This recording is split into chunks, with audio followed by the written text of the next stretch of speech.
አብ ወወልድ ወመንፈስ ቅዱስ አሐዱ አምላክ አሜን። በስመ አብ ወወልድ ወመንፈስ ቅዱስ አሐዱ አምላክ አሜን። በስመ አብ ወወልድ ወመንፈስ ቅዱስ አሐዱ አምላክ አሜን። ክቡር አባታችን መልአከ አሚን ቆሞስ አባ ገብረ ሥላሴ እርሳው የዚህ ታላቅ ገዳም ዋና አስተዳዳሪ አበምኔት፣ ክቡራን አባቶቻችን መነኮሳት፣ አበው ካህናት፣ ሊቃውንተ ቤተ ክርስቲያን፣ ዲያቆናት፣ እንደየማዕረጋችሁ ክቡር ወንድማችን ዘማሪ ዲያቆን አቤል፣ ክቡር ወንድማችን ዘማሪ ዲያቆን ቴዎድሮስ፣ ሌሎችም እንደየማዕረጋችሁ ያላችሁ አባቶች፣ እናቶች፣ ወንድሞች፣ እህቶች እንዲሁም ሕፃናት በወደደን ባከበረን በአምላካችን ፍጹም ሰላም እንደምን ዋላችሁ? እንደምን ዋላችሁ? እንደምን አመሻችሁ? አሜን። በቸርነቱ በምሕረቱ በይቅርታው በእድሜያችን ላይ ይህችን ሰዓት ጨምሮ በፊቱ ያሳየነውን የእምነት ማነስና የምግባር ጉድለት ይቅር እያለ በእድሜያችን ላይ ይህችን ሰዓት የጨመረልን ያደረሰን የአባቶቻችን አምላክ ልዑል እግዚአብሔር ስሙ የተመሰገነ ይሁን። እንደ እግዚአብሔር ቅዱስ ፈቃድ ባለን የተወሰነ ደቂቃ የሐዋርያው የቅዱስ ማርቆስ ወንጌል ምዕራፍ 5 ከቁጥር 21 እስከ 43 ድረስ ተጽፎ በሚገኝ የመጽሐፍ ቅዱስ ክፍለ ምንባብ መነሻነት የምንማር ይሆናል። አስቀድሜ የመጽሐፍ ቅዱሱን ቃል ሁላችሁ መስማት እንድትችሉ በንባብ አሰማችሁና ወደ ትምህርታችን እንሄዳለን።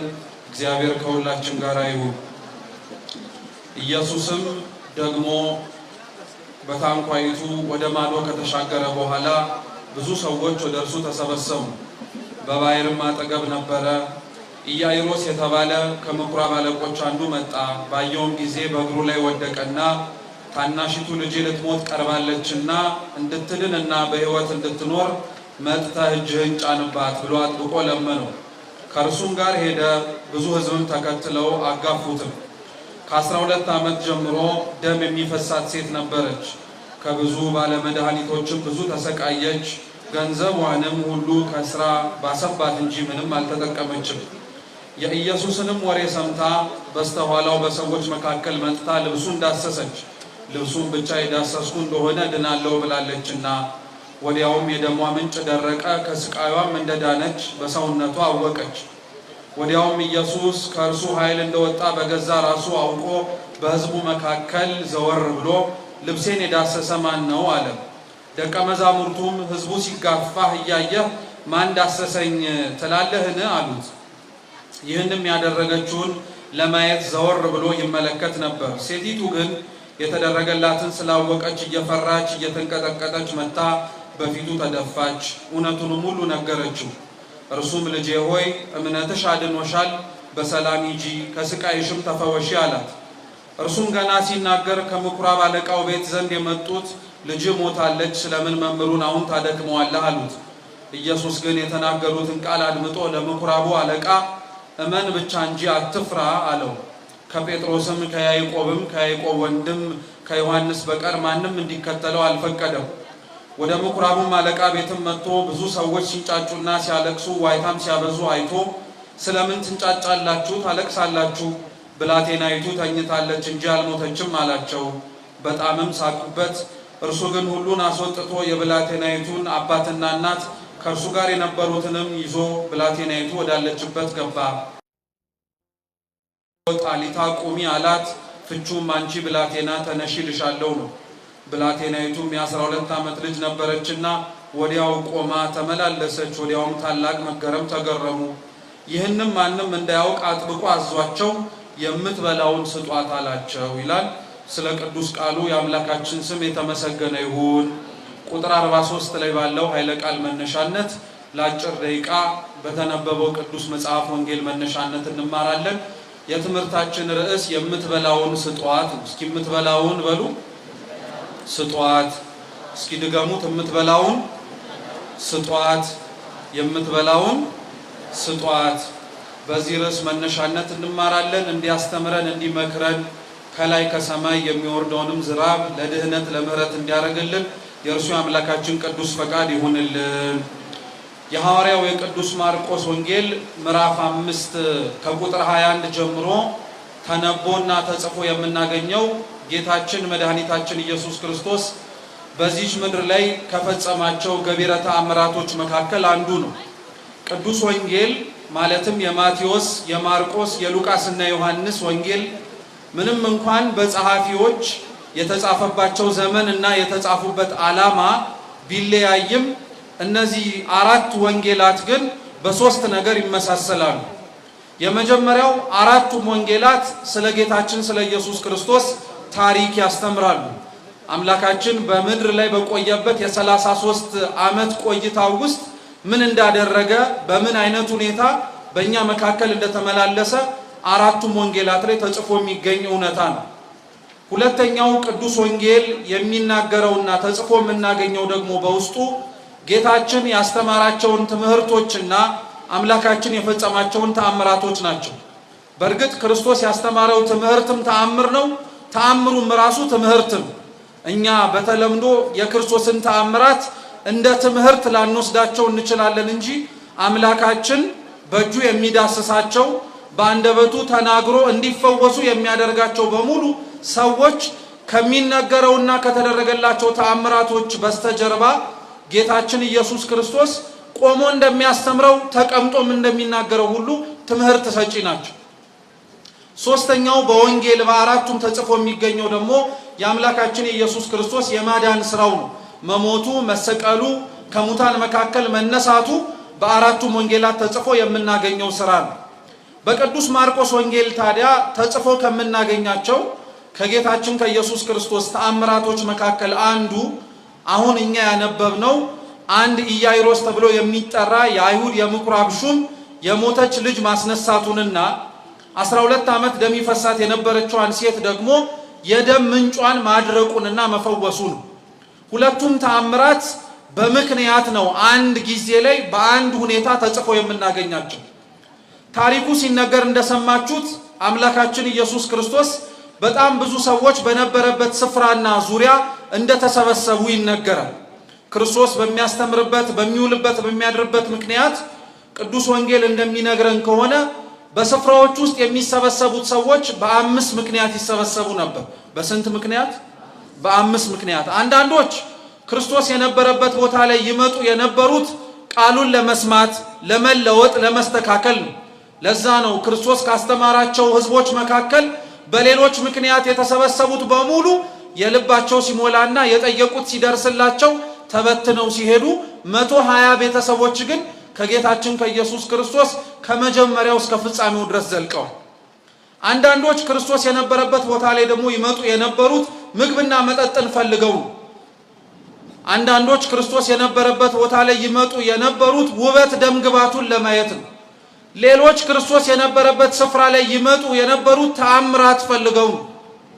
አንዳንዶች ደግሞ ክርስቶስ የነበረበት ስፍራ ላይ በአምስተኛነት ደረጃ ላይ የሚመጡት ደግሞ ለክስ ለወቀሳ ከሚናገረው ነገር ከሚሰራው ስራ ስህተት ከተገኘበት ብለው ለማየት ለመመርመር ነበር።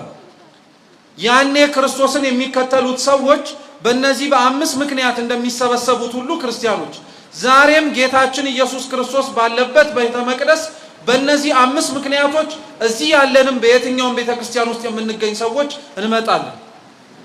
አንዳንዶቻችን አሁን በዚህ ቅጽበት ቤተክርስቲያን ውስጥ የተገኘ ነው ምግብ መጠጥ ቸግሮን ነው። የምንበላውን የምንጠጣውን ከእግዚአብሔር እጅ ፈልገን ነው። ኃጢአት አይደለም። እግዚአብሔር ምግብ ሲያበረክት ሲያበላ የተጠሙትን ሰዎችንም ጭምር የህይወት ውሃን እሰጣቸዋለሁ እያለም ሲሰጥም ጭምር ስላየን አንድ ሰው ምግብና መጠጥ ፈልጎ ቤተክርስቲያን ለምን መጣ ይባል።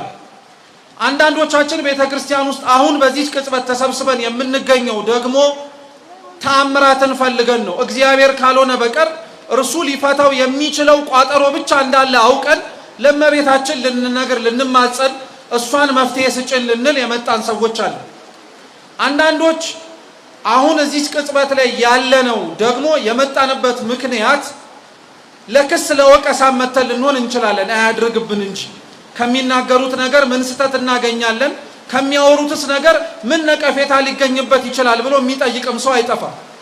አንዳንዶቻችን ቤተክርስቲያን ውስጥ ደግሞ ዛሬ የመጣ ነው የቤተክርስቲያኒቷ ውበት ደምግባት ጠርቶን ነው። እንኳን የተሰበሰብንባት ቤተክርስቲያን ክርስቲያኖች ተናግራና አውደ ምሕረት ዘርግታ አስተምራ ቀርቶ በዝምታ ውስጥ የምታክም ናት። ዛሬ ሱባኤ ስለሆነ እንዲህ ተሰብስበን ተገናኘን እንጂ በእርግጠኝነት እኮ በዚች ገዳም ውስጥ ምንም አይነት ሰባኪ ሳይኖር ምንም አይነት መዝሙር ሳይኖር ዝም ብሎ መጥቶ አንድ ሰው ቁጭ ብሎ ታክሞ ተስተካክሎ ራሱ ከእግዚአብሔር ጋር ታርቆና ተስማምቶ ሄዷል አልሄድም? ስለዚህ ሰው ቤተ ክርስቲያን ውስጥ እንኳን ተናግራ ቀርታ በዝምታዋ ለመታከም የሚመጣ ሰው አለ ማለት ነው። በአንድም ይሁን በሌላ ምክንያት የመጡትን ሰዎች ግን ክርስቲያኖች እግዚአብሔር አምላክ እንዳመጣጣቸው ተቀብሎ ያስተካክላቸዋል እንጂ እርሱ እንደፈለጋቸውና እርሱ እንዳቀደላቸው ሁኔታ ስላልመጡ ብሎ ግን አያባረራቸውም።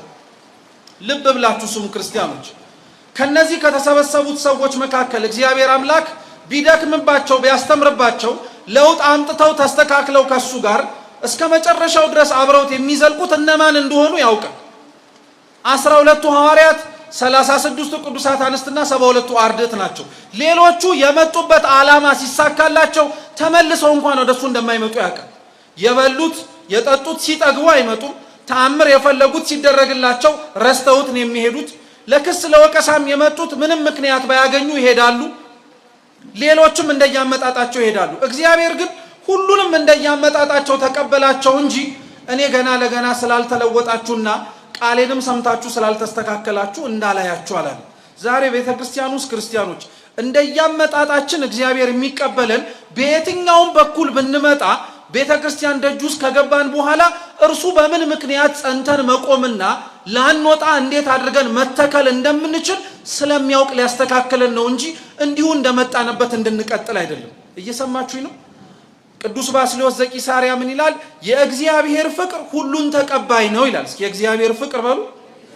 ሁሉን ተቀባይ ነው። እኛን እንደየመጣንበት ምክንያቶቻችን የተቀበለን የማን ፍቅር ስላለ ነው?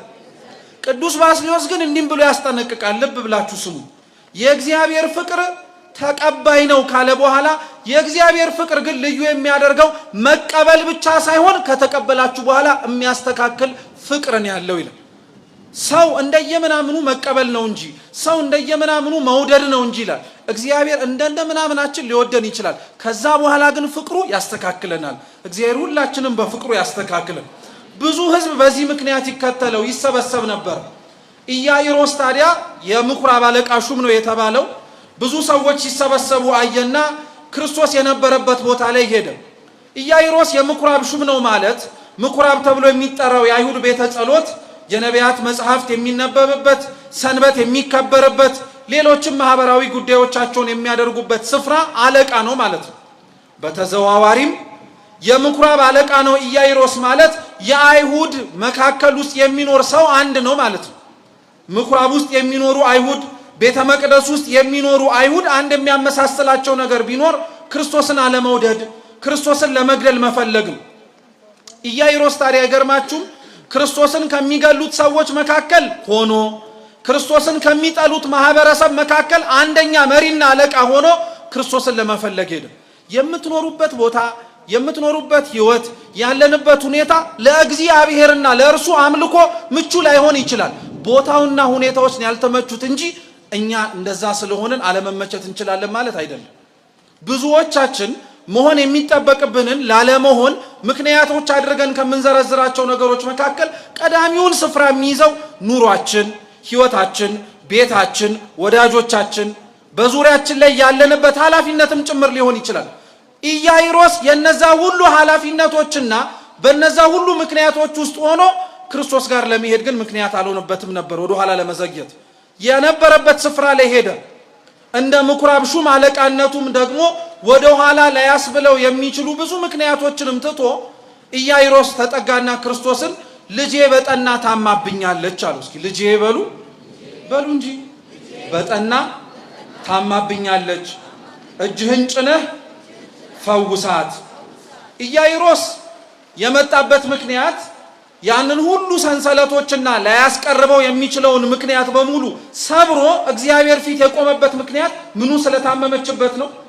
አንዳንድ ሰው የያዘ ካልያዘው በቀር እግዚአብሔር ጋር አይመጣም ማለት ነው። አያችሁ፣ ልጁ ስለሆነችበት ነው እንጂ ምናልባት በምኩራብ ውስጥ የሚኖር አንድ ሰው ታሞ ቢሆን ኖሮ ጉዳይም ላይሆን ይችል ነበር።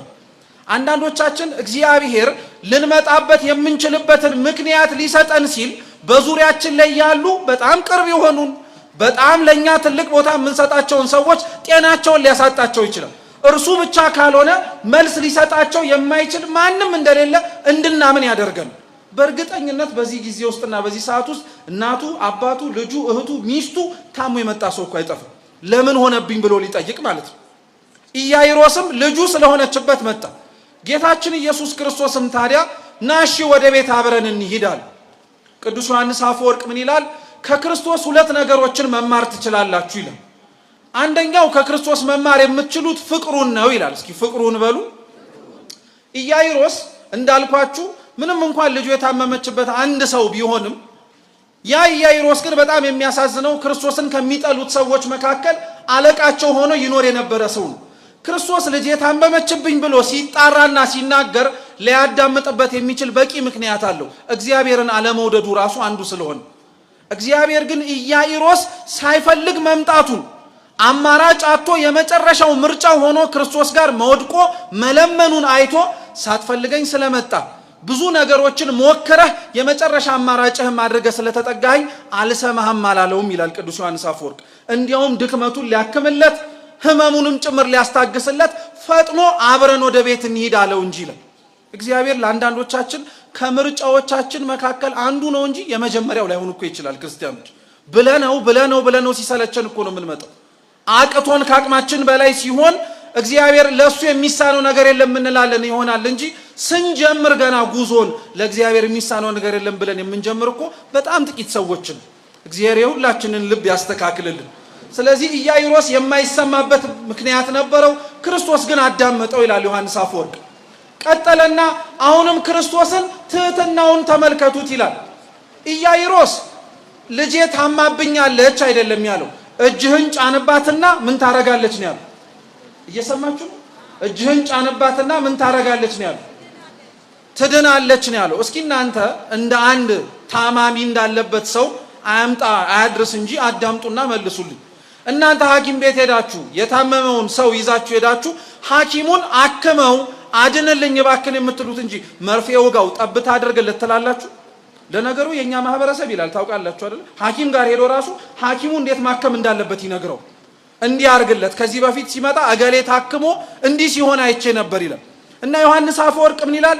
ምን አለበት ያ ሰውዬ ልጅ የታመመችብኝ ቢል ምን ክፋት አለው? እጅህን ጫነባት ምን አመጣው ይላል። አንዳንድ ሰው እግዚአብሔር እንዲያድነው የሚፈልገው እሱ በዘረጋለት መስመር ነው። ጸሎታችንን ሲሰማ እኛ ባልነው መንገድ፣ ህይወታችንን ሲያስተካክል እኛ በቀደድንለት መንገድ፣ ቁስሎቻችንን ሲያክምልን እኛ በፈለግነው ሕክምና መንገድ እናደርጋለን። ግን አይሆንም። ክርስቲያኖች እግዚአብሔርን መታመማችንን ልንነግረው እንችል ይሆናል እንጂ ከሱ በላይ ሆነን ለኛ ለራሳችን ተጨንቀን እንዲህ አድርግልን ልንለው አንችልም። በዚህ ሁሉ ድክመት ያለውን ኢያኢሮስን ግን ክርስቶስ ምንም አላለው። ምሽና እንሂዳል። እንደሰማችሁት ሲነበብ ጥቂት ከሄዱ በኋላ በጣም ብዙ ሰዎች ማጨናነቅ ጀመሩ መንገዱ። ያው ተአምርም ያደርግ የለ ተአምራቱ እንዲደረግላቸው ሰዎች ስለፈለጉም ጭምር ነው ብዙዎች ይጠጉት የነበሩት። ጌታችን ኢየሱስ ክርስቶስ እያንዳንዳቸውን በዛ በገበያ መካከል ሲመላለስ ያያቸው ነበር። ቅዱስ ወንጌል ግን ትኩረት ሰጥቶ የጻፈልን እግዚአብሔር ያያቸው ብቻ ሳይሆን እግዚአብሔርን ያዩትም ጭምር ብሎ የነገረን አንዲት 12 ዓመት ደግሞ ደም ይፈሳት የነበረችን ሴት ነው። የዚህችን ሴት ታሪክ ብዙዎቻችሁ ታውቁታላችሁ። ጥቂት ነጥቦችን ብቻ እንማነሳላችሁ። እቺ ሴት 12 ዓመት ሙሉ ደም ይፈሳት የነበረችውን ህመምተኛ ማለት ነው። አንደኛ ህመሟ ከምን ጀመረ ብለን እንጠይቃለን። በጣም ብዙ ሊቃውንተ ቤተ ክርስቲያን የዚህችን ሴት የመታመሟን ምክንያት ብዙ ምክንያት ዘርዝረዋል። አንዳንዶች እቺ ሴት የታመመችው በሴቶች የሚሆነው ወርሃዊ ግዳጅ መጥቶባት አላቆም ብሏት ነው ብለው የተናገሩ አሉ። አንዳንዶች እቺ ሴት የታመመችው በኃጢአቷ ምክንያት ነው ያሉ አሉ። ቅዱስ ወንጌል ግን እንደሚነግረን ከሆነ ይቺ ሴት የታመመችው ተኝታ ስትነሳ ነው። ምን አርጋ ስትነሳ? ይሄን አረድገሙት በሉ። ለምን እንዳስደገምኳችሁ ታውቃላችሁ? ተኝቶ መነሳት የሚቀልበት ሰው ስላለ ነው ከኛ መካከል። ሌላ የሚያሳስበው በጣም ብዙ ነገር ኖሮ ተኝቶ አንቀላፍቶ በሰላም ጤነኛ ሆኖ መነሳት ትልቅ በረከት ነው፣ እግዚአብሔር የሚመሰገንበትም ጭምር ነው። እቺ ሴት 12 ዓመት ደም ይፈሳት የነበረችው አንድ ቀን ተኝታ ማለዳ ስትነሳ ጀምሯት። በዛ ሁሉ ህመም ውስጥ ከስጋዊ ስቃይና መከራዋ ባለፈ ሌሎች ውጣ ውረዶችም ጭምር ነበሩባት። ኦሪት ዘሌዋውያን ምዕራፍ 15 እንደሚነግረን ከሆነ አንዲት ሴት እንኳን በወርሃዊ ግዳጅ ወሯ ደርሶ ቀርቶ እንዲሁ ደም እንኳን የሚፈሳት እንኳን ከሆነ በወሊድ ይሁን በሌላ ምክንያት የመንጻቷ ጊዜያት እስኪፈጸሙ ድረስ ከሰው ጋር እንድትገናኝ አይፈለግም። ያ ብቻ አይደለም፣ ሊያስታምማት የሚመጣ ሰው እንኳን ካለ ከነካት እንኳን እስከ ምሽቱ ድረስ ሰውነቱን ታጥቦ እሱ ራሱ ንጽህናውን እስኪጠብቅ ድረስ ቆይቶ ነው ንጹህ የሚሆነው እንጂ ርኩስ ነበር የሚባለው። ይሄን ያነሳውላችሁ ለምን መሰላችሁ? የዚህ ሴትዮ ህመሟ 12 ዓመት ደም መፍሰስ ብቻ አልነበረም፣ አስታማሚ ማጣትም ጭምር። ብዙዎች በየጸበሉ ብዙዎች ታመው ባሉባቸው ቦታዎች ውስጥ በጣም የሚታመሙበት ህመም እውነት ለመናገር በሽታው ብቻ ይመስላችኋል? በሽታቸውን ቀርቦ ሊያስታምማቸው የሚችል ሰው ማጣትም ጭምር። እቺ ሴት 12 ዓመት ሙሉ ቤተሰቧን አታለች። ወዳጅ ዘመድ የሚሆናትና ቀርቦ ደሟን እየጠረገ እንኳን ሊያስታግሳት የሚችል ሰው አልነበረባትም። ቢነኳት እነሱም ይረክሳሉ፣ እሷን ብትነካቸው ራሷን አረከሰችን ብለው እርምጃ ይወስዱባት ነበር ይቺ ሴት። ስለዚህ ውጯ ብቻ ሳይሆን ውስጧም ጭምር ነው የታመመው።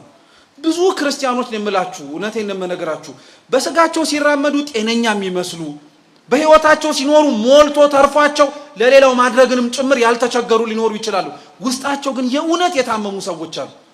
አንዳንዶቻችን የእውነት በውስጣችን ታመናል። ሰላምን በማጣታችን ውስጣችን አለመረጋጋትን፣ ውስጣችን ተቅበዝባዥነትን፣ ውስጣችን ተረጋግቶ እንኳን ከሰው ጋር ከእግዚአብሔር ጋር እንኳን ተቀምጦ ለመመካከር የማይችል በጣም ብዙ ሰዎች አለ። ቆመን ስንራመድ ግን ጤነኛ የምንመስል ማለት ነው። ክርስቶስ ይህቺን ሴት ሲፈውሳት ይህቺን ሴትም ሲጎበኛት የሚገርማችሁ እርሱ ራሱ አይቷት ሄጄ ልፈውሳት ብሎ አይደለም። እሷ ራሷ የልብሱን ጫፍ ብዳስስ ምን አደርጋለሁ ብላ ነው። አይገርማችሁ? እግዚአብሔር ዞሮ አላልተመለከታትም። እርሷ ግን ማንን አይተዋለች? እግዚአብሔርን ተመልክተዋለች። እግዚአብሔርን ማየት የሚችል አይን ለሁላችን ይስጠን። ለያሳይ የሚችል ብዙ ምክንያት ነበራት። ያ ሁሉ ሰው መንገዷን ዘግቶባታል። ሰውነቷ ላይ የሚፈስ ቁስል አለባት። በውስጧ ያለ ብዙ ውጣ ውረድና ያልተመለሰ ጥያቄ አለባት። በዛ ሁሉ ሆና ውስጥ ግን እግዚአብሔርን ማየት የሚችል አይን አላት። ክርስቲያኖች በህይወታችን እውነት ለመናገር እግዚአብሔርን ማየት እስከሚሳነን ድረስ የሚያስችል ፈተና እስካልቀረበብን ድረስ እውነቴን እምላችሁ እናመስግን እግዚአብሔር። በስጋችን ታመን እግዚአብሔርን ማየት ከቻልን ተመስገን ነው። በነፍሳችን ቆስለንም እንኳን ውስጣችን ጤነኛ ሳይሆን እግዚአብሔርን ማየት ከቻልን በጣም ጥሩ ነው።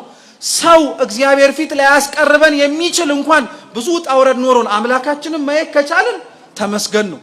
እርሱን ማየት ያቆምን ጊዜ ላይ ነው ችግር የሚጀመረው። ምሳሌ ልስጣችሁ በደንብ ግልጽ ለማድረግ። የቅዱስ ዮሐንስ ወንጌል ምዕራፍ 6 ክርስቶስን አለማየት ምን ያክል ዋጋ እንደሚያስከፍል በቅዱስ ጴጥሮስ ታሪክ ምሳሌ አድርጎ ያስተምረናል። ታስታውሱ እንደሆነ ክርስቶስ የአምስት ገበያ ህዝቦችን እንጀራ በርክቶ ካበላቸው በኋላ ደቀ መዛሙርቱን ምን አላቸው? ባህር ተሻግራችሁ ጠብቁኝ እኔም እመጣለሁ ብሎ እርሱ ወደ ተራራ ሊጸልይ ሄደ። እየሰማችሁ ነው? ወደ ተራራ ሊጸልይ ሄደ እና በዛው ቅጽበት 25 እና 30 ምዕራፍ ይሳፈሩበት የነበረውን ታንኳ ውስጥ ተጭነው ደቀ መዛሙርቱ ጥቂት እንደሄዱ ከፊት ለፊታቸው ነፋስ ተነሳባቸው። ጌታችንም ንፋስ በተነሳበት አውሎ ንፋስም በበረታበት በባህሩ ላይ እየረገጠ መጣ። ልብ ብላችሁ ስሙ። እርሱ እየረገጠ ሲመጣ መጀመሪያ ምትሃት መሰላቸው፣ ፈሩ፣ ደነገጡ። ክርስቶስም አይዟችሁ እኔ ነኝ አትፍሩ አላቸው። ቅዱስ ማቴዎስ ከሌሎቹ በተለየ መልኩ አንድ ታሪክ ይጨምርልናል። እሱም ምንድነው? ቅዱስ ጴጥሮስ ክርስቶስ ባህሩን እየረገጠ እንደመጣ ሲያይ ጌታ ሆይ ና በለኝ እኔም ወደ አንተ አለው። ጌታችንም ፈቅጃለሁ ና አለው። እንደ ደረቅ መሬት ክርስቶስ ይረግጠውን የነበረውን ባህር እየሰማችሁ ነው። ቅዱስ ጴጥሮስም ያንኑ ባህር ረገጠው። ትምህርት ነው። በእግዚአብሔር ያመነ ሰው እግዚአብሔር የሚያደርገውን ማድረግ ይችላል ማለት ነው። ቅዱስ ወንጌል ይሄንኑ ይላል አይደለ? የዮሐንስ ወንጌል ምዕራፍ 12 እኮ ማንም በእኔ የሚያምን ቢኖር እኔ የማደርገውን ያደርጋል ከዛም የበለጠ ያደርጋል ብሎ። ስለዚህ ክርስቶስ ባህሩን እንደረገጠ ጴጥሮስም እንዲረግጥ አደርገው። ቁልፉ ግን እንድታውቁትም የምፈልገው ምን መሰላችሁ? የጴጥሮስን ባህሩን መርገጡን አይደለም። ጥቂት እርምጃ ከተራመደ በኋላ ይረግጠው የነበረውን ባህር ጴጥሮስ ራሱ ደግሞ ምን ሲያረግበት ነበር? ሲሰጥምበት ነበረ። ለምን ጴጥሮስ እንደሰጠመ ታውቃላችሁ? ጴጥሮስ መስጠም የጀመረው ፊት ለፊት እያየ ድምጹን እየሰማ ና ይለው የነበረውን የክርስቶስን ድምጽና ና ይለው የነበረውን የክርስቶስን መልክ ማየት አቆመና ዙሪያው ላይ ያለውን ነፋስና የቆመበትን ባህር ማየት ሲጀምር ብዙዎቻችን ክርስቲያኖች መንሸራተት የምንጀምረው ማየት የምንችለውንና እያየነው ያለውን እግዚአብሔርን ትተን ዙሪያችን ላይ ያለውን ችግር ልብ ብለን ማዳመጥ ስንጀምር ነው። አንሞኝ ክርስቲያኖች፣ አይናችን፣ ህይወታችን፣ ትኩረታችን፣ ልባችን ክርስቶስ ላይ ነው መተከል ያለበት። አንተ እስኪ ልብ ብላችሁ አስተውሉት። እንድትመጣ ፈቅዳለሁ ያለህ ባህር ላይ እንድትረግጥ ያስቻለህ እግዚአብሔር በዙሪያ ያለውን አውሎ ንፋስና በዙሪያ ያለውን እየተማታ ያለውን ማዕበል አንተ አይንህን ሳታነሳ ማስታገስ ይችላል አይችልም? አብዛኞቻችን እግዚአብሔር እንድንራመድበት ፈቅዶልን እንኳን ከእግዚአብሔር በላይ ለኛ እንዳሰበን ይመስል ግራቀኛችንን ስለምናይ ነው። አንደኛው እርሱ ሰው መንሸራተት የሚጀምረው አይኑን ከክርስቶስ ማንሳት ሲጀምር ነው። አይናችንን እውነት እግዚአብሔር እርሱ ላይ ብቻ ያድርግልን። ሁለተኛው ሰው መንሸራተት የሚጀምረው ደግሞ ለምን መሰላችሁ? ልብ ብላችሁ ስሙ። ሰው መንሸራተት የሚጀምረው ሁለተኛው ደግሞ መቅለል ሲያቀተው ነው። እስኪ መቅለል በሉ እንጂ። በጣም ጥሩ። አሁንም ጥያቄ ልጠይቃችሁ። ክርስቶስ ባህሩ ላይ ይረግጥ የነበረውና ይራመድ የነበረው ባህሩ የሚረገጥ ስለነበረ ነው እንዴ? ባህር የሚረገጥ እኮ ስለሆነ አይደለም። አንደኛ ባህሩን ይረግጠው የነበረው እርሱ የባህሩ ጌታ ስለሆነ ነው። የብሱን ለእርሱ ባህር ባህሩን የብስ ማድረግ አይከብደውምና ነው። ልብ ብላችሁ ስሙኝ አደራ። ሁለተኛው ክርስቶስ ባህሩን ይረግጠው የነበረው ክርስቶስ ቀሊል ስለሆነ ነው። እስኪ ቀሊል በሉ። ቅዱስ ዮሐንስ አፈወርቅ ምን ይላል? ከዚህ ምዕራፍ አስቀድሞ ክርስቶስ ራሱን ሲያስተምር ምን ብሏቸው ነበረ? እርሱ ራሱን ብርሃን ነኝ ብሎ ነግሯቸው ነበር። ምን ብሎ ነግሯቸው ነበር? ብርሃን ነኝ ብሎ ነበር። ባህር ላይ እያረፈ ባህር ላይ እየወጣም ጭምር ምን እንደማይሰጥም ታውቃላችሁ? ብርሃን በፍጹም ሊሰጥም አይችልም። ምክንያቱም ብርሃን እንደ ድንጋይ ክብደት የለውም። ወደ ታች ሰርጎ ሊያስገባው የሚችል ነገር የለውም። ቅሉ ይላል ቅዱስ ዮሐንስ አፈወርቅ ክርስቶስ ባህሩን የረገጠው ቀሊል እንደሆነ ሁሉ ዓለምም ያሉ ክርስቲያኖች መኖር የሚችሉት ቅልል ብለው ህይወታቸውን ማስታገስ ሲችሉ ነው ይላል። ክርስቲያኖች እውነት ለመናገር ህይወት የከበደን በጣም ከባድ ስለሆነ አይደለም፣ እኛው ራሳችን የሚጫነውንም የማይጫነውንም ሰውነታችን ላይ ስለጫነው የሚያሳስበውም የማያሳስበውም ስለሚያስጨንቀን ጥለነበው ለምንሄደው ዓለም ረስተነው ለምንሄደው ሁኔታ እንደውም የሚገርማችሁ ከሆነ ከፍ ብላችሁ የምታዩትን ሰማይ እኮ ስትቀበሩ መሬቱ ነው ሰማይ የሚሆንላችሁ። ከፍ ብላችሁ ቀና ብላችሁ የምታዩትም ነገር የለም። ለዚህ ከንቱ ነገር ግን ከልክ በላይ እንጨነቃለን። መኖር ከበደን እያለን እግዚአብሔርን እናማራለን። እርሱ የረገጠውን መሬት እኮ ነው ያስረገጠን። እርሱ የተራመደበትን ባህር እኮ ነው ተራመዱበት ያለው። ያረገውን ነው አርጉ፣ የኖረውን ነው ኑሩ ያለው። እንደዛ ማድረግ እንችል እግዚአብሔር ብርታቱን ይስጠን። ስለዚህ ያቺም ሴት እርሱን አየችው፣ ተመለከተችው፣ ትኩረቷንም አላነሳችም። ጌታችን ኢየሱስ ክርስቶስም እንደ እምነቷና እንደ መሻቷ ሄዳ የቀሚሱን ጫፍ ስትነካ ደሟ ደረቀላት ይላል። እየሰማችሁ ነው? ደሟ ምን አረገላት? የደሟን መድረቅ ያወቀችው መጀመሪያ ራሷ ናት። ያለ ምክንያት ስለማላስብላችሁ ብሉ። የደሟን መድረቅ እስኪ በሉ ያወቀችው ማናት? ራሷ ናት። ሰውም አላየላትም። ትምህርት ነው። ሰው ከእግዚአብሔር ጋር ሲስማማ፣ ሰው ከአምላኩ ጋር ጥሩ ግንኙነት ሲኖረው ምስክር አይሻም፣ እሱ ራሱ ያውቀዋል። አሁን እኛ ከእግዚአብሔር ጋር ለመቅረብ ላለመቅረባችን፣ ለመስተካከል ላለመስተካከላችን፣ ጥሩ የሆነ ነገር ለመሆን ላለመሆናችን ምስክር እንደምንሻ ታውቃላችሁ። እስኪ ንገረኝ፣ እስኪ እንዲህ አማክረኝ፣ እስኪ እንዲሁ ነኝ እያልን እንሄዳለን። መቅበዝበዛችን እረፍት ከማጣት የመነጨ እንደሆነ ግልጽ ነው። ግን የዛችን ሴት መዳንና የዛችን ሴት ጤነኛ መሆን መጀመሪያ ከሰው አስቀድሞ ያወቀው ራሷ ነው። ስለዚህ ሰው ራሱ መጀመሪያ ጤነኛ ሲሆን ነው ለሌላው መትረፍ የሚችለው። ቅዱስ አትናቴዎስ ዘእስክንድርያ ምን ይላል? በእናንተ ውስጥ ተጣሞ ያለውን በሌላው ሰው ቀጥ አድርጋችሁ መትከል አትችሉም ይላል። እኛ ውስጥ ተጣሞ ያለውን ሰላም ቤትህ እንዴት ነው ቀጥ አድርገህ የምትተክለው? አንተ ውስጥ የሌለውን ፍቅር እንዴት ነው ዓለም ላይ ሄጄ ላንጸባርቀው የምትለው? አንተ ውስጥ የሌለውን ትህትናና ትዕግስት ሰው እንዴት ሊኖረው አይችልም እያልክ እንዴት ትብሰለሰላለህ? መጀመሪያ አንተ ውስጥ መቼ ኖረና? ይህች ሴት መጀመሪያ ራሷ መዳኗን አወቀች። ክርስቶስም ማን እንደዳሰሰው ለማወቅ ደቀ መዛሙርቱን ጠየቀ። ከናንተ መካከል ወይም ከዚህ ህዝብ መካከል የዳሰሰኝ ማን ነው አለ። እንደ ወትሮ ሁሉ ቅዱስ ጴጥሮስ ፈጠን ብሎ እንዴት ማን ዳሰሰኝ ትላለህ? ይሄ ሁሉ ሰው እየተጋፋ አለው። አያያ ያለ ከናንተ መካከል የነካኝ ሰው ሲዳሰሰኝ ኃይል ከሰውነቴ ሲወጣ ተሰምቶኛል አለ። ይቺ ሴት ዙሪያው ላይ ይጋፉ እንደነበሩት ሰዎች እየተጋፋች አይደለም የነካችሁ፣ በእምነት ነው ሄዳ የዳሰሰችው። ብዙዎች ቤተክርስቲያን ውስጥ የእውነቴን እንደመረጋጋችሁ ተጋፍተን ልንገባ እንችላለን። በእምነት የሚነኩት ሰዎች ግን ጥቂት ሊሆኑ ይችላሉ። እግዚአብሔር እንደዛ ከሆኑት መካከል ያድርገን። እውነቴን እንደምላችሁ ክርስቲያኖች፣ እኛ በተራ አልፈ ነው የምንገባውን የኪዳነ ምሕረትን ግቢ ደጁን ብዙዎች እኮ እናቶች ጀርባቸውን ነክተው ተፈውሰውበታል። እኛ ተቀምጠን አይንካን የምንለውን አፈር ብዙ እናት አባቶቻችን ዳሰውት ከጤናቸው ታርቀውበታል። እኛ ቀዝቅዞናል አንገባበትም የምንለውን ጸበል ሰዎች ከተቀመጡበት ወንበር ላይ መነሳት ከብዷቸው ቆሞ ሲራመዱ ተመልክተናል። አንተ የናከው ሌላው ሰው ሲከብርበት፣ አንተ ምንም አይሰራም ያልከው ሌላው ሰው ሲሰራለት ያየኸው ያ የተሰራለት ሰው ምን ስለነበረው ነው? እምነት ስለነበረው ነው። እምነት ስለነበረው ነው። እግዚአብሔር ከሁላችን ክርስቲያኖች እምነት ይፈልጋል። መቼም ይሄን ሱባኤ በዚህ በቅድስት ቤተክርስቲያን ደጅ ሁላችንም ተሰብስበን ዝናቡም ብርዱም እየተፈራረቀብን የምንቀመጠው እግዚአብሔር ጸሎታችን እንዲሰማ ነው።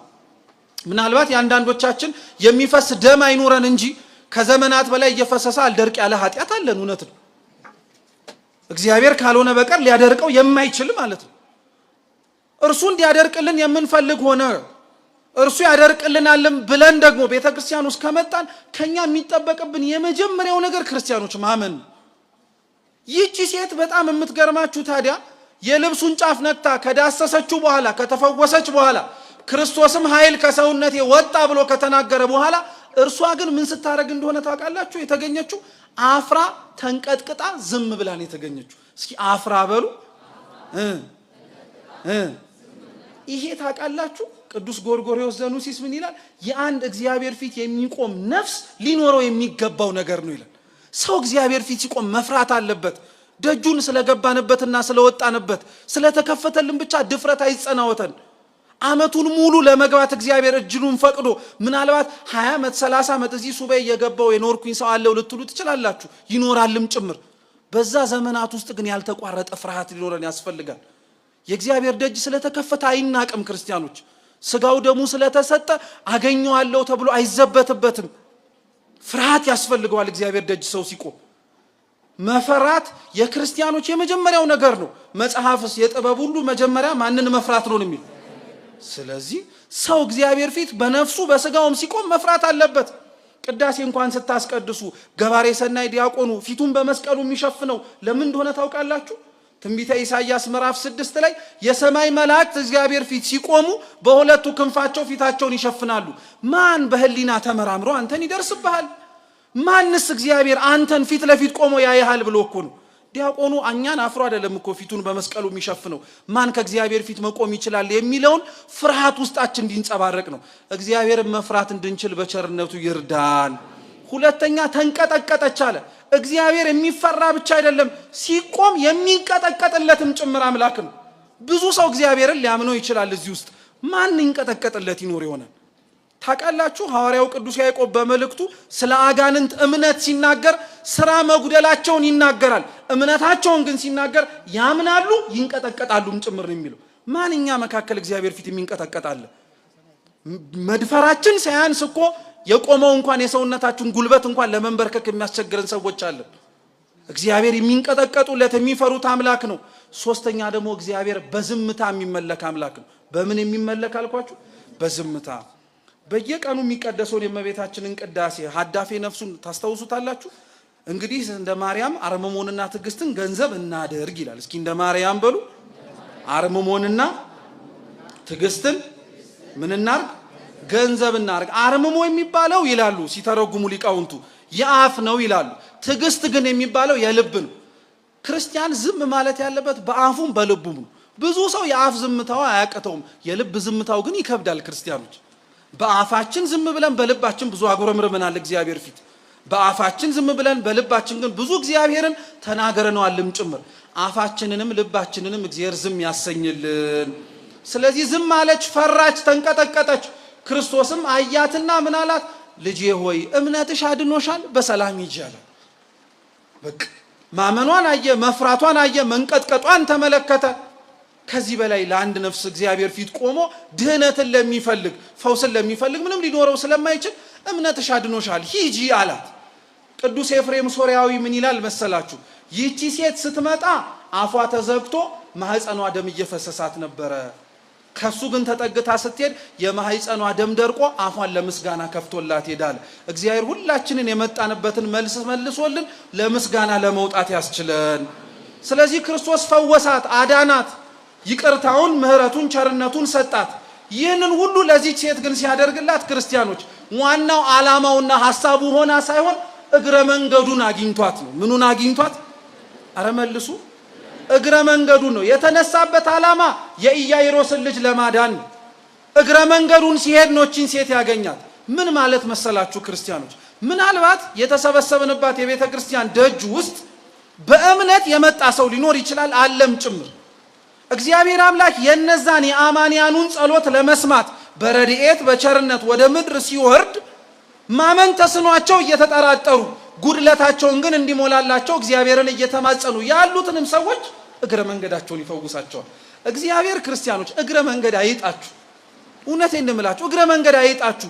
ጉዳዩ ላትሆኑ ትችላላችሁ። እኔ አይሰማኝም፣ አያዳምጠኝም፣ ብዙ ብዬዋለሁ፣ ብዙ ነግሬዋለሁ፣ ሰው ከሚያረግበት ሳላጎልበት ተማጽኘዋለሁ፣ ግን ዝም አለኝ ልትሉ ትችላላችሁ። እንኳንም ዝም አለ። ዝም ባለበት ቅጽበት ግን ከቦታው አይጣችሁ። ለአንዱ መልስ ሲጠጥ እግረ መንገዱን ካገኘ የእናንተንም ደም ያደርቅላችሁ። ስለዚህ ክርስቶስ ደሟን አደረቀ እግረ መንገዱን። ጥቂት ሳይጓዝ ግን ታማለች የተባለችዋ ልጅ ሞተች። እስክትሞት ድረስ እግዚአብሔር የጠበቀው ታማ ከሚያድናት በላይ ሞታ ሲያስነሳት ተአምሩ ስለሚበልጥ ነው። እግዚአብሔር ለጸሎታችን ምላሽ ሲዘገይ የጸሎታችንን ምላሽ ለመመለስ ሲመጣ የሚያደርገው ድንቅ እንዳለ እንድናቀው። ወደ ቤታቸውም ሄደ። ያዕቆብ ዮሐንስና ጴጥሮስን ይዞ ገባ። ልጅቷ መሞቷን ያወቁ ሰዎች ተኝታለች እንጂ አልሞተችም ብሎ ሲናገር ሳቁበት። እግዚአብሔር የሚያደርገውን የማያምኑ ሰዎች አሉ። የሚያምን ልብ ይስጣቸውን የሚባለው ሊያምንም አይባልም። ሳቁበት በደንብ አድርገው። ክርስቶስ ግን የእነሱን ሳቅ አይቶ ሊያደርግ የሚገባውን ነገር ካለማድረግ አልተቆጠብም። ሰዎች እግዚአብሔርን አምናችሁት ስትመጡ ለእመቤታችን ታምናችሁላትም ጭምር ስትገኙ በምታረጉት ነገር ሊስቁ ይችላሉ። በምታረጉት ሊያፌዙ ይችላሉ። በምታረጉት ነገር ባያሰቁና ባያፌዙ እንኳን ስትወጣ እኮ ተመልሰው እዛው ነው የምናገኝ እንደው 16ቱን ቀን ዝም እንበል ሊሉ ይችላሉ። ዝም ብላችሁ ነው ክርስቲያኖች። እግዚአብሔር የሳቁትንም የሳሳቁትንም ጭምር ዝም ማሳል የሚችል አምላክ ዝም እንዲሉ አደረጋቸው። የተኛችዋንም ልጅ ጣሊታ ተነሺ ብሎ ተኝታለችን ያለው ግን መሞቷ እርግጥ ነው። ከሞተችበት አፋፍ ላይ እንዲሁ እንድትነሳ አደረጋት። ለወላጆቿም አስረከባት። ቀጠለና የምትበላውን ስጡ አለ። የተኛ ሆድ ከእንቅልፉ ሲነሳ ጸሎት እንደሚፈልገው ሁሉ የአንዳንዶቻችን ሆድ ለምግብም ጭምር ይቸኩላል። ስለዚህ የምትበላውን ስጧት ያለው የተኛ ሆድ ሲነሳ ምግብ እንደሚያስፈልገው ሁሉ የሞተም ሰው ሲነሳ በኃጢአት የቆሰለ ሰው እግዚአብሔርን በማሳዘን ህይወቱን ያሳለፈ ሰው እግዚአብሔርን ይቅር በለኝ ብሎ ሲመጣ ከሙት ተነሳን የሚባለው ለሚሞት ሰው ቤተክርስቲያን የምትሰጠው ከሙታን መካከልም ቀስቅሳ ብላ ብላ የምታጎርሰው የጌታችን የመድኃኒታችን ኢየሱስ ክርስቶስን ቅዱስ ሥጋውን ክቡር ደሙን ነው። ይህን ክብር እግዚአብሔር ለሁላችን በቸርነቱ ይስጠን። በመጨረሻም ይህን ታሪክ አንድ ነገር እንጨምርና ትምህርታችንን እንጨርስ። ይሄ ታሪክ በጅማሮ የሚያነሳው ወይም የሚናገረው እግዚአብሔር አምላክ የአንድን የሞተ ሰው ልጅ እንዳስነሳና የአንዲትን ሴት ደም ይፈሳት የነበረችዋን ደሟን እንዳደረቀላት ብሉይ ኪዳን ለሐዲስ ኪዳን ጥላ ሆኖ አገልግሎ ሐዲስ ኪዳን ላይ የሚፈጸሙ ምስጢራት ከመፈጸማቸው በፊት በብሉይ ኪዳን እንደምንማረው በምሳሌ እንደምናስረዳው ሁሉ ሐዲስ ኪዳንም ክርስቶስ ያደረጋቸውን ነገሮች ማስተዋል እንዲቻል በአንድም ይሁን በሌላ መንገድም ጭምር ወደፊት የሚያደርገውን ሥራ እንድናስተውል በሰዎችና በትምህርት ያስተላልፍ ነበር። ልብ ብላችሁ ስሙ። ኢያይሮስ ልጁ ታመመችበት። ወደ ክርስቶስም ወድቆ ሄደና ልጄ በጠና ታማብኛለች፣ እጅህን ጭነህ አድንልኝ አለ። ምንህን ጭነህ? ልብ ብላችሁ ስሙ። ምንህን ጭነህ? ኢያይሮስ የተባለው አዳም ነው። ልጁ የተባለችው ከአዳም ጎን የተገኘችው ሔዋን ናት። ኢያይሮስ ልጁን እንድትድንለት እንደለመነው ሁሉ አዳም እሱ ራሱም ባለቤቱ ሔዋንም እግዚአብሔር እንዲምራቸው ለምነዋል፣ ተማጽነዋል። እጅህን ጫንልን ማለት ውረድ ተወለድልን ማለት ነው። በኦሪቱ ኦሪት ዘሁልቅ ላይ ስትመለከቱ እንዲሁም ኦሪት ዘፍጥረት ምዕራፍ 48 ላይ ስትመለከቱ እጅን መጫን በረከት የማስተላለፍና እጅን መጫን ሀብተ ክህነትን የማሳደር ምልክት ሆኖ በኦሪት ያገለግል ነበር። እጅህን ጫንባት ትድናለች እያለ ያለው አዳምና ሔዋንም አንተ ውረድ ተወለድ እኛም እንድናለን አሉት። ክርስቶስም እሺና ወደ ቤት እንሂድ አለው። ወደ ቤት እንሂድ ማለቱ የአዳምን ጸሎት ሰምቶ ወደ ሰማይ ያለው አምላካችን ወደ ምድር እንውረድ ለማለቱ። እየሰማችሁ ነው? በጣም ጥሩ። ከኢያይሮስ ጋር ግን ጥቂት እንደሄደ ስንት ዓመት የሚፈሳትን ሴት አገኙ? አረ መልሱ። 12 ዓመት ደም የሚፈሳት ሴት ማለት ቀዳማዊት ሔዋን ናት። ሔዋን ያቺ ሴት ደም እንደሚፈሳት ሁሉ ያልተቋረጠ የኃጢአት ጅረት ይፈስባት ነበረ። በእርሷ ምክንያት ሰዎች ከእግዚአብሔር ጋር መገናኘት አቅቷቸው ገነትን መውረስና መኖር ተስኗቸው ወደ ሲኦል ይወርዱ ነበረ። ገንዘቧ እስኪያልቅ ድረስ ሔዋን መፈወስ የምትችልበትን ከብዙ ባለመድኃኒቶች ሞክራለች። ሔዋንም ያድኗት ከሆነ በምትወልዳቸው በነቢያት በልጆቿ የእግዚአብሔርን ደጅ ጸንታ ነበረ። ግን ማንም ሊያድናት አልቻለም። ጌታችን ኢየሱስ ክርስቶስ ግን ሲያልፍ ያቺ ደም የሚፈሳት ሴት አየችና የልብሱን ጫፍ ብነካ ደሜ ምን ያደርጋል አለች። ሔዋንም አምላክን ጌታችን መድኃኒታችንን ኢየሱስ ክርስቶስን ተመለከተችውና በልጆቿ ዓይን እርሱ ቢሰቀልልኝ እኔም ሕይወትን አገኛለሁ አለች። ያቺ ሴት ነክታ ዳሳ የዳነችበት የክርስቶስ ቀሚስ አንደኛ የቤተ ክርስቲያን ምሳሌ ነው። የምን ምሳሌ ነው? በጣም ጥሩ። እኛ የክርስቶስን ቀሚስ ለመንካት ዘመን አይፈቅድልንም። ወደ ኋላ ተመልሰን አካሉ የሆነችውን ቅድስት ቤተ ክርስቲያን ግን ለመንካት አሁን ደጁ ተሰብስበናል። ያቺ ሴት የቀሚሱን ጫፍ ነክታ ደሟ እንደደረቀው እኛም የቤተ ክርስቲያን ደጅ መተን ቤተ ክርስቲያንን ብንድማጸን የኃጢአት ስራችንና ደማችን ይደርቃል ማለት ነው። ሁለተኛዋ የክርስቶስ ቀሚስ የምትባለው ድንግል ማርያም ናት። ማናት? የእመቤታችን ቅዳሴ ላይ ካህኑ ሲል ሰምታችሁታል። እመቤታችንን አንዱ ከሚመስልበት መንገድ መካከል የሸማኔ ጉድጓድ ነሽ ይላታል። የምን ጉድጓድ? በሸማኔ ጉድጓድ ውስጥ የሚሰራው ምንድን ነው? እንዴ ሽሮ ሜዳ አልፋችሁ መጣችሁ በሉ እንጂ። በሸማኔ ጉድጓድ የሚሰራው ምንድን ነው? ጥበብ። ኧረ እባካችሁ ተው፣ እግዚአብሔርንም ፍሩ። በሸማኔ ጉድጓድ የሚሰራው ምንድን ነው? እሺ እኔ ልመልሰው ሰዓቱንም እንዳልፈጅ። ልብስ እስኪ በሉ እንጂ። ነጠላም በለው ቀሚስም በለው ምንም በለው ምንን የሚሸፍን ሰውነትን የሚሸፍን ልብስ ነው። እስኪ ልብስ በሉ። በጣም ጥሩ። ያቺ ሴት 12 ዓመት ደም ሲፈሳት ሄዳ ዳሳ የነካችው ቀሚስ ድንግል ማርያም ናት የምትባለው። ክርስቶስም ሰው ሲሆን የለበሰው ስጋ የነሳው ከማን ነው? ከእናቱ ነው። እሷ ሄዳ ቀሚሱን ስትነካ ደሟ ቀጥ ካለ እንዴት እኛ ድንግል ማርያምን ስንነካት ኃጢአታችን አይደርቅ? እርሷ ለእሱ ልብስ ከሆነች እንዴት ለእኛ እርቃናችን ልብስ አትሆንም? እርሱ ልብስ ራቆትን ከሸፈነ እርሷ እንዴት እርቃናችንን አትሸፍንም? ክርስቲያኖች ልብስ ክብር ከሆነ እሷ እንዴት ለኛ ክብራችን አትሆንም? ልብስ ከሩቅ የሚታይ ሰውም ሊነካው የሚዳስሰው ከሆነ ከሩቅ ሆነ አይተን ልንዳስሳት የምንናፍቀው ካለችበት መንግስትም እንድታስገባን የምንማጸነው ማንን ነው? ድንግል ማርያም ነው። እርሷን ለመንካት ለመዳሰስ በቸርነቱ ይርዳል። ያቺ ሴትዮ የነካችው ቀሚስ ድንግል ማርያም ናት። እኛም ለመንካት ደጅ የምንጠናው ቀሚስ። ያቺ ሴት ቀሚሱን ነካች፣ ደሟ ቀጣለላት። ክርስቶስንም አምነው በቤተ ክርስቲያን የሚመጡ እናቱንም ተማጽነው እርሷን ለመዳሰስ የሚመጡ ሁሉ ኃጢአታቸው ይደርቅላቸዋል ሲል ነው። እርሷን ኃጢአቷን አደረቀላት። ከዛስ በኋላ ወረድ ሲል ደግሞ የኢያይሮስ ልጅ ድጋሚ ታሪኩ ይቀጥላል። ኢያይሮስ ልጁ ሞታበት እያለቀሰ ነበረ። አዳምም ልጆቹ ሞተውበት ቤት በተባለ በሲኦል ያነባ ነበር፣ ያለቅስ ነበረ። ክርስቶስም ልብ ብላችሁ ስሙ፣ ወደዛ ቤት ሲገባ ያዕቆብ ዮሐንስና ጴጥሮስን ይዞ ነው የገባው። እስኪ ያዕቆብ በሉ፣ ዮሐንስ በሉ እንጂ ጴጥሮስ። ያዕቆብ ዮሐንስ ጴጥሮስ ቅዱስ ጳውሎስ አንደኛ ቆሮንቶስ ምዕራፍ 13 ላይ የሚነግራን እምነት ተስፋና ፍቅር ናቸው። ክርስቶስ ወደዚች ምድር ሲመጣ እምነት ተስፋና ፍቅርን አይቶ ነው። እምነት ተስፋና ፍቅር የማንን እምነት ብትሉ የድንግል ማርያምን ነው። እንደ ቃልህ ይደረግልኝ እኔ ለአንተ ምንህ ነኝ አለችው፣ ባሪያ ነኝ አለችው። የማንን ፍቅር አይቶ ነው? የድንግል ማርያምን ነው። ከእርሷ ከድንግልናዋ ቀጥሎ በጣም ያሳሰባት ወላዲት አምላክ የሁላችን ድነት ነውና የማንን ተስፋ አይቶ ነው ቢባል የእርሷን ተስፋ አይቶ ነው። እርሷንስ ስለተመለከተ አይደለ እንዴ በሰማይም ያለው እግዚአብሔር ሰሜንም ምስራቅም ምዕራብም ደቡብም ማሻቶ ከሷ የተለየ አላገኘም አይደል ያለው አባ ሕርያቆስ። እርሷን አየ ተመለከተ። በእርሷ በኩልም ሆኖ ለአዳምና ለልጆቹ ሲኦል ከነበሩበት ግዞት እንዲወጡ አደረጋቸው። ከዛም የሚበሉትን ስጋና ደም ሰጣቸው። በፍጻሜው ለድንግል ማርያም ደግሞ ሲተረጎም እስኪ የምትበሉትን በሉ የምትበላውን በሉ እንጂ ስጧት። የምትበላውን ስጧት የተባለችው ሞታ የተነሳችው ጣሊታ ናት። ሞቶ የተነሳ ነፍስ የሚበላው ስጋና ደሙን ነው። አንድም ዛሬ በሚተረጎመው የውዳሴ ማርያም ትርጓሜ ላይ የቅዱስ ኤፍሬም የመጨረሻ ተምኔትና መሻቱ ምን ነበር? ምን አለ የመብርሃን ውዳሴዋ ምስጋኗ በስቶ ጫማ ሆኖ ምን ባረገው ብጫማው አይደል ያለው። ልብስ ሆኖ ለብሼ ባጌጥበት፣ ምግብ ሆኖ ምን ባረገው። አረ መልሱ ወይስ አትሰሙም ሲተረጎም? ምግብ ሆኖ ምን ባረገው፣ መጠጥስ ሆኖ ምን ባረገው።